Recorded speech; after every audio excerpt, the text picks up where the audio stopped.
Start your week smiling with your friends, Kathy Zant and Michelle Frechette. It's time to get ready for some weekly motivation with WP Motivate. Happy Friday, Kathy. Happy Friday, Michelle. How are you? Yeah, I like singing to you. It's fun. It's little. It's probably like people are like, she's so dorky, but it just makes me happy to be sing-songy when I talk to you. I don't know I why. love it. Good. Hey, Because otherwise, congrats on your. Speaking of sing-songy, because I know you used to do that with Underrupted Tech. Like, yeah. you've got a new co-host. I saw I that at least. do. Yep. So yesterday I teased out just a little audiogram, like, does anybody recognize her voice? And yeah, Sama Nasser from Yoast is partnering with me on the podcast, but also the project as a whole. It's And what that amazing. means is that we don't have to look for sponsorship anymore because Yoast is sponsoring her time with the project. And so I don't have to worry about paying my co-star. Did you just hear me make myself a celebrity? My co-host for their As you time. should. Because Yoast believes strongly enough in the underrepresented in tech Yeah. project that they want her to use her work time during the week to do the work that needs to be done within it. So much pressure gone for fundraising. I hate asking people for money. I really do. And I would so much rather this project lived on its own than had to survive on people's money, especially I will say that we were very careful about sponsors we would bring in. So nobody was spending money to try to look like they were allies, right? Yeah. I don't have to vet that anymore. I don't have to second guess anymore. I don't have to do any of those things. So thank you for the congratulations because I'm very excited about the work that we're going to continue to do that Allie and I started. Yeah. That's awesome. Yeah, I saw the news and we talked before to Yeah. anybody Yeah. who's listening and watching, and I forgot to mention it, but it feels like a great thing to like segue Yeah. into our It's, conversation. Just yeah. it's so great because I know it was probably just a little discombobulating when Allie decided to step down, and the fact that you're still committed to it and that you found someone who just it's just like it's like a relief. It's Yeah. just like the puzzle pieces fit. Ah, next Yeah. step of the journey is on its way. That's so exciting. Yeah, exactly. Thank you. Um, yeah, and it's funny because Allie gave me plenty of time, right, to think about it. She Yeah. let me know in October, so it wasn't like she sprung it on me. And we worked forward with a plan for how we would, transition her out. And I was like, and Yeah. I'm just gonna pick it up in January, and we'll just keep going. And what I will look for a co-host kind of thing. And I'll be honest with you, like I couldn't just pick it up and run. I needed a little bit of a sabbatical from it Yeah. to first of all to rest because like taking all Allie used to do all of production work on it. So it wasn't just showing up and recording and paying attention to the website. It was now taking on all of the work and the responsibility in that meantime. So I did record 4 episodes, which I put out over the last couple weeks. Um, but it gave me time to kind of like rest, think, and move forward. And then when I asked Sama, she cried. She was so happy and so excited. She's like, I don't care if I have to Wow. get up at 3 a.m. I'm like, no, I'm never going to ask you to get up at 3 a.m. So we will find times that work for both of us to record and to get together. But yeah, it's when things are right, it just feels good. Yeah. When Allie and I started it, it was right. It felt so good. And it felt effortless, even though it was work. Don't get me wrong, it was work. But the camaraderie, the working together was always effortless. And then when she decided she needed to move on to other things, it didn't upset me because I want her to be successful in what she does. Yeah. But I also couldn't just do it by myself, right? And be looking for a guest every week and all of that on top of all the other podcasts and other things that I do. And so to bring in a partner that can have these conversations on a regular basis, we can bring in guests and things like that. Like it's Yeah. just it's the perfect fit. So yeah, thanks. Like you and I, we're never bringing guests in here. This is our time. This is not that kind of show, but and I love our time. Like I swear to you, I would record this and I would put it out every week. I would do because I do the production on this. Yeah, right. I know you Yeah. would if I needed you to, but I just take it, I run with it. I do all the production. You do all the write up, which is like it takes my brain. Like I could do the production 10 times as long as it took if it needed to, if you could just do the write up, which is awesome. Yeah. I just for some reason can't get my head around it. But but yeah, it's like I would continue to produce this podcast if nobody ever watched or listened to it because that's how much I enjoy having this record of our time together. It's pretty cool. Yeah.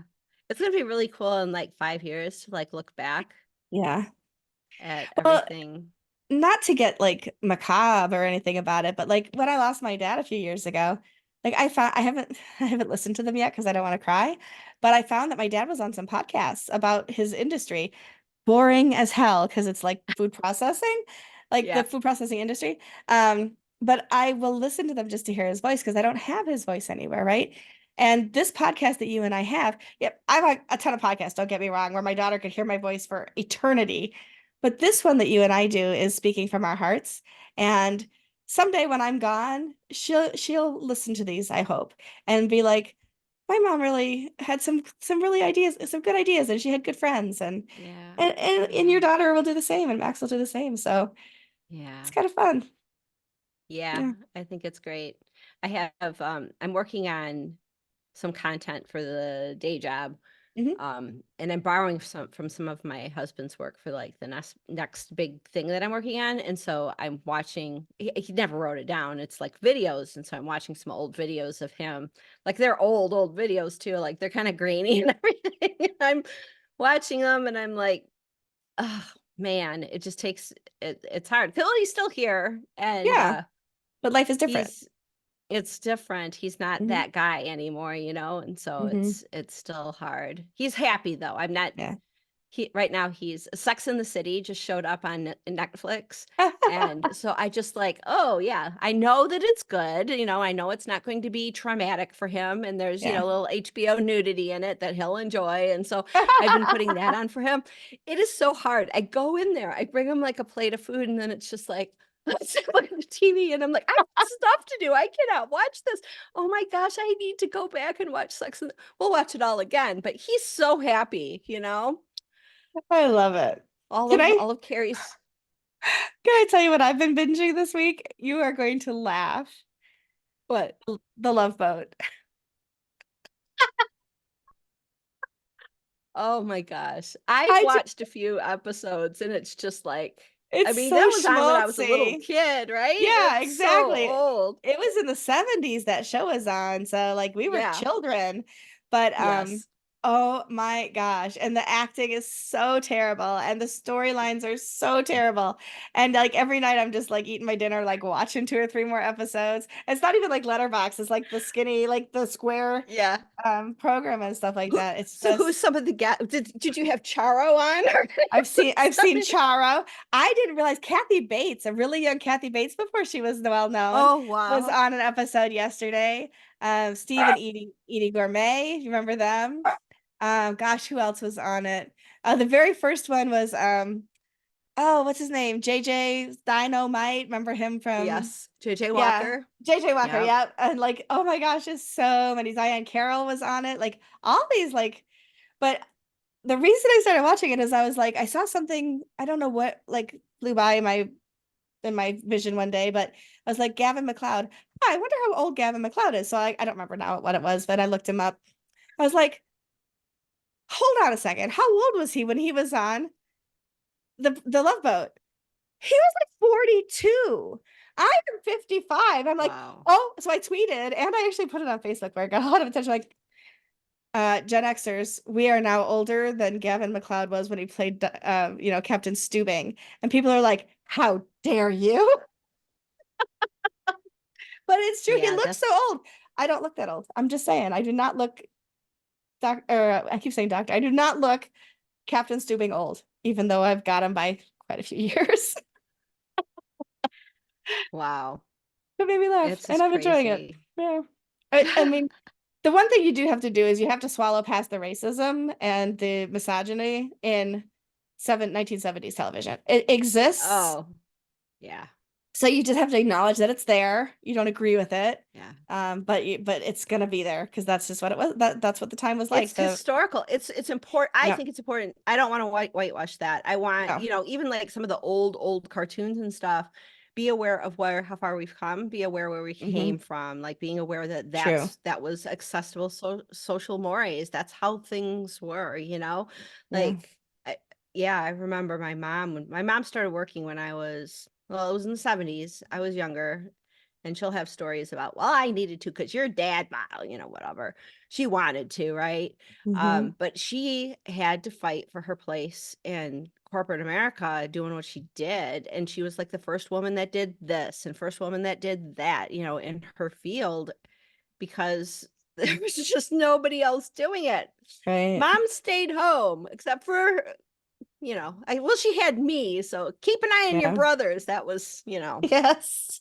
I became mom for a Yep. while, Yep. Yeah. the Gen X I way. the Jedi say. The other thing I had forgotten about that show is that the crew of the Love Boat fell in love with somebody themselves every single week. And it was like at the end of every episode, it was like the love of their life until next week when it was somebody new that wandered on the ship. I'm like, Yeah. all those Lotharios on on the Love Boat. Holy cow. No wonder they called it the Love Boat. But also, by today's standards of cruise ships, they look like tiny yachts, like the Pacific Princess Yeah. or whatever it was called. It's like it looks so small by today's like cruise ships. I was like, so funny. Yeah, anyway, it just made me laugh. Wow. Yeah. I don't I don't know what's how do we start talking about this? Oh, Sex in the City, you brought it up. I brought it up. I love It it. makes me happy when he's happy, when I can Yeah. give him something that at least makes him feel happy for a while. It's not like Mhm. what I think is going to make him happy, which is, work hard, do your physical therapy, stop fighting me, you know. Oh, Vicky. Oh, Vicky. Oh, Vicky. His other sister is Diane. He calls Claire, our daughter, he calls her Diane sometimes. And so this morning he was like, Diane. And I'm like, that's not me this time. He That's wants you, you. Claire. You guys should get t-shirts that say like Vicky and Diana on them. It's just so funny. What a He riot. knows Max though. Max is here and he's like, yeah, he knows exactly who Max is. Max is not get somebody else's name. Wow. Like we've So talked about before, like who understands the way the synapses in our brains work and when you've had a stroke, how they try to rewire and pick up information and it's not always right. yeah. Yeah. It's No, very interesting. it's interesting. It is very interesting. It is actually, if you don't judge it and you just kind of like go with it, it's kind of interesting. You Fascinating. start really, Yeah. yeah, you can start to sort of see how much we as humans are patterns, how we Hmm. are, because I'll see like, oh yeah, I remember he used to worry about this thing all the time, and then he's asking about this thing, and I'll be like, yeah, okay. But it's really, and you just like let it go and don't judge it, Hmm. and it's very interesting. There's a lot of lessons in it. Yeah, for sure. I've been my ex-husband's cousin got early onset Alzheimer's in her 40s, which was just tragic. She's still alive, but literally looks like a shell of a person that you might have once known kind of thing. And I follow some TikTokers that are caregivers for parents who have front I'm gonna say it probably, but frontom the like the what do you call it when people lose their ability to understand? I can't think of the word because apparently I have it. Dementia, Yeah, yeah, whatever that word that comes in front of dementia, and how the regression happens, and how like they'll remember things from early in their life yeah. more than the more recent things, because I guess they have had longer to kind of marinate in your head or whatever causes that. But it is the brain is just fascinating. It really is. Yeah, yeah. It's funny because he remembers like the baseline of everything he remembers is like younger days. But then I'll say, do you remember living in Arizona? Doesn't remember that at all. Do you remember going to Twisted Italian? Oh, he remembers that restaurant, which only exists in Arizona. And so, of course, he remembers Arizona. And then I'll say, oh, do you remember you used to sit on the back patio and like he had this, place where he'd sit and he'd just he and the dog would sit out in the back patio and just Mhm. he'd sit out there for hours and just read books and just loved it. And he Maybe remembers he that. maybe he remembers living in Arizona, but it doesn't have that label anymore in his head. Yeah, yeah, yeah, very much so. Yeah, Yeah. I've yeah. lost a If lot you of ask him labels today, too. yeah. Well, labels are kind of limiting. They can be very Mhm. limiting, right? Yeah, for sure. It's definitely not, you know, sometimes things come into your life with a message that needs no label, or you need to not Mhm. label it because your True. labels all come from your cognitive biases, right? It comes from what you believe to be true about past Hmm. experiences. And so then a new experience comes in and you label it something, and then you immediately start locking that thing into being something that maybe not isn't necessarily, it might be a new um gosh, I had a friend who, a guy, and he had this girl that really, really liked him, but he was so locked into his cognitive bias that he could not see that she really liked him. And it was just like this unrequited, and he liked her too, but because Wow. he labeled it a certain way, it just didn't work. It never worked out. And then she Yeah. passed away, and he never got a chance to know that this woman really, really liked him. Kind of Aw. weird, huh? It is. It is. But yeah, we get in our own way a lot of the time because we stick to those biases, like you said. Yeah. Absolutely. We're we're complex and yet incredibly simplistic people. And both of those Yes. things can exist at the same time, strangely enough. Yeah. I wonder how many of our cognitive biases get in the way of us allowing the good things in. I would guess often. I would guess often. I think of I think of myself, but don't think of myself as a fat woman. I am a fat woman, right? Like I get that. And I don't judge myself about it, but I don't put myself in certain situations where I think I'm going to get hurt because of it. Mhm. So like on dating apps, for example, guys will try to match with me on dating apps and I'll look at him like, oh, he's too good looking and I'll swipe left because I don't think that if he knows me, he would want to be with a woman that looks like me or a disabled person, kind of thing. And I'll be like, I don't even give myself a chance to get hurt or not because of Mm. experiences in the past that would say that person wouldn't really want you. Yeah. Damn, this just Yeah, got deep. it did. You know, I don't know if it's Instagram. It's one of those shorts that's going around, and it's this woman who said, um, it's something Claire was telling me about it, and it's about you never know if you don't try type of thing. And so Hmm. she just started trying for the impossible. So she applied to Harvard and she got in. And they told her that she would never get this job in marketing because she didn't have enough qualifications, but she applied anyway and she got the job. And she kept doing things that she felt that were impossible or that other people were telling her that were impossible. Just kind of like these Hail Mary passes in life Hmm. just to see what would happen. And she got into Harvard and she got the job. She got all the things that she never thought were possible, that she never thought she was good enough to have. And we stop ourselves so much Hmm. in, I mean, I know I do. I know I have confidence issues and like people will come in and say, "Well, why aren't you being bold about this?" And I'll be like, "You're right. So I'm not being bold about this Damn thing. it. What is wrong with me? Like, what do you talk to me about what you see that I don't Hmm. see in myself, And I think I was talking to a friend of mine who's like, everyone has a hard time with confidence, and Hmm. I think and it and we're boils all it boils down to the fear of rejection, right? As human beings, like one of the worst things that could happen is that people don't want or like us. Whether that's in a professional setting, whether that's in a personal setting, family settings, it really comes down to I don't want people to not like me. I don't want people yeah, to if it's a if like on dating apps when it's a potential like love interest, I don't want to get hurt by that person.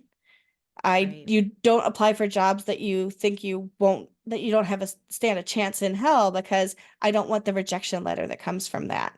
I don't right, submit I mean, I'm not talking about me in particular, but don't submit a manuscript because I'm afraid that the publishing company will say it's not good enough after you've put a full year of writing into it.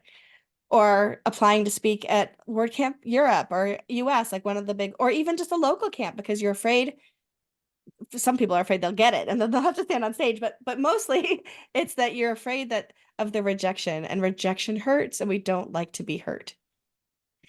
Right, right.